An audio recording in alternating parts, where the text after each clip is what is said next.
wana DMs Totsikingitarias Asani Ndashaiwa ndozviudzani Kuchema kwangu kunongoda kuna Mwari Amaiwe kunongoda kuna Mwari Posi chokazi tarira uone Mariro atiwira makuseni Posi chokazi tarira uone Ndaradziwa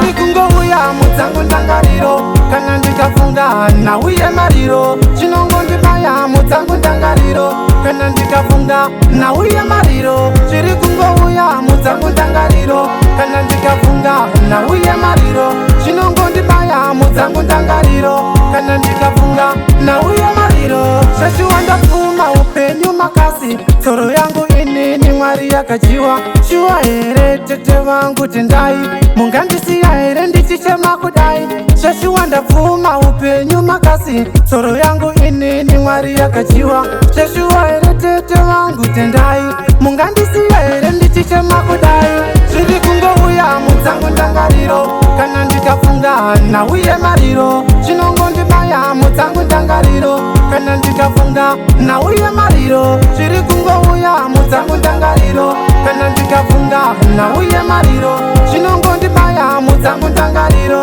Kana ndikafunga nauye mariro Tani ya aripi andinyaradze Misodzi yangu aipere Tani ya aripi andinyaradze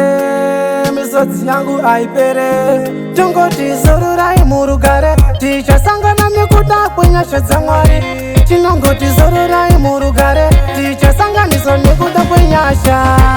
Zviri kungouya mudzangu ndangariro Kana ndikafunga nauye mariro Chinongondibaya mudzangu ndangariro Kana ndikafunga nauye mariro Zviri kungouya mudzangu ndangariro Kana ndikafunga nauye mariro Chinongondibaya mudzangu ndangariro Kana ndikafunga nauye mariro Zvashiwa ndapfuma upenyu makasi Tsoro yangu inini Mwari yakajiwa Shuwa here tete vangu tendai Mungandisiya here ndichichema kudai Zvashiwa ndapfuma upenyu makasi Tsoro yangu inini Mwari yakajiwa Zvashiwa here tete vangu tendai Mungandisiya here ndichichema kudai Zviri kungouya mudzangu ndangariro Kana ndikafunga nauye mariro Chinongondibaya mudzangu ndangariro Kana ndikafunga nauye mariro Zviri kungouya mudzangu ndangariro Kana ndikafunga nauye mariro Chinongondibaya mudzangu ndangariro Kana ndikafunga